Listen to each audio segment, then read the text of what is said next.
Hello welcome back to my mini blog. ಇವತ್ತು ಬೆಳಗ್ಗೆ ಯಾವಾಗಲೂ ಹೋಗಂಗೆ ಅಂಗಡಿಗೆ ಹೋಗಿ ತರಕಾರಿ ತೊಗೊಬರೋಕೆ ಹೋದೆ. ಸೊ ಅಂಕಲ್ ನನ್ನ ನೋಡಿ ಯಾವ ಕಾಲೇಜಿಗೆ ಹೋಗ್ತಾ ಇದೆಯಾ ಅಂತ ಕೇಳಿದ್ರು. ಸೊ ನಾನು ನಗಾಡ್ಕೊಂಡು ಇಲ್ಲ ಅಂಕಲ್, ಕಾಲೇಜೆಲ್ಲ ಮುಗಿಸಿ ನಾನು ಆಲ್ರೆಡಿ ವರ್ಕಿಗೆ ಹೋಗ್ತಾ ಇದ್ದೀನಿ ಅಂತ ಹೇಳಿದೆ.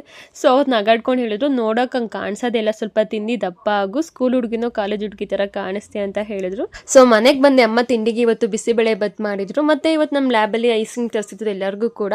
ಸೊ ಎಲ್ಲರೂ ಕೂಡ ಐಸ್ ಕ್ರೀಮ್ ತಿನ್ಕೊಂಡು ಕೂತಿದ್ದು. ಸ್ವಲ್ಪ ಬೇಗನೆ ಪರ್ಮಿಷನ್ ಕೇಳ್ಕೊಂಡು ಮನೆಗೆ ಹೋದೆ, ಯಾಕಂದರೆ ಸುಂದು ಮದುವೆ ಇತ್ತು ಮತ್ತು ಹಾಗೆ ಮೇಕಪ್ ಕೂಡ ಇತ್ತು. ನಮ್ಮಮ್ಮ ಮೇಕಪ್ ಆರ್ಟಿಸ್ಟು ಮತ್ತು ಆ ಮದುವೆ ಕೂಡ ರಿಲೇಟಿವ್ ಅವ್ರದ್ದು. ಸೊ ಅವ್ರ ಮದುವೆಗೂ ಹೋಗಬೇಕಿತ್ತು, ಮೇಕಪ್ಪು ಮಾಡಬೇಕಿತ್ತು. 6 ಜನಕ್ಕೆ ಅಂತ ಹೇಳಿದ್ದು, 3 ಜನಕ್ಕೆ ಅಂತ ಹೇಳಿದ್ದು, 6 ಜನಕ್ಕೆ ಮಾಡೋದು. ಆಮೇಲೆ ಇನ್ನೂ 2 ಎಕ್ಸ್ಟ್ರಾ ಆಗ್ತಾನೆ ಇದ್ದರು. ಸೊ ಅವ್ರಿಗೆಲ್ಲ ಮೇಕಪ್ ಮಾಡಬೇಕಿತ್ತು. ಸೊ ನೈಟೇ ಅವ್ರ ಮನೆಗೆ ಹೋದು 3 ರಾತ್ರಿಗೆ ಎದ್ದಿದ್ದು.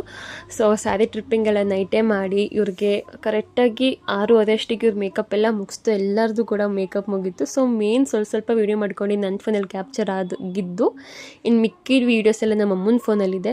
ಸೊ ಹೇರ್ ಸ್ಟೈಲು, ಮೇಕಪ್ಪು ನಮ್ಮಮ್ಮ ಮತ್ತು ನಮ್ಮ ಚಿಕ್ಕಮ್ಮ ಇಬ್ಬರು ಕೂಡ ಪಟ ಮುಗಿಸಿದ್ರು. ಮತ್ತು ನಾನು ರಿಟರ್ನ್ ಲ್ಯಾಬಿಗೆ ಹೋಗಬೇಕಿತ್ತು. ರ್ಯಾಪಿಡೋ ಬುಕ್ ಮಾಡಿಕೊಂಡು ಲ್ಯಾಬಿಗೆ ಹೋದೆ. ಅಂದರೆ ಭಾನುವಾರ ಇಬ್ಬರು ಲೀವಲ್ಲಿ ಇದ್ರು ಮೊದಲೇ, ನಾನು ತಗೊಳ್ಳೋಕ್ಕಿಂತ ಮುಂಚೆ. ಸೊ ಹಾಗಾಗಿ 2 ಅವರ್ಸ್ ಎಕ್ಸ್ಟ್ರಾ ಪರ್ಮಿಷನ್ ಕೇಳ್ಕೊಂಡು ಮಾರ್ನಿಂಗಿಗೆ ಬಂದು ರೀಚ್ ಆದೆ.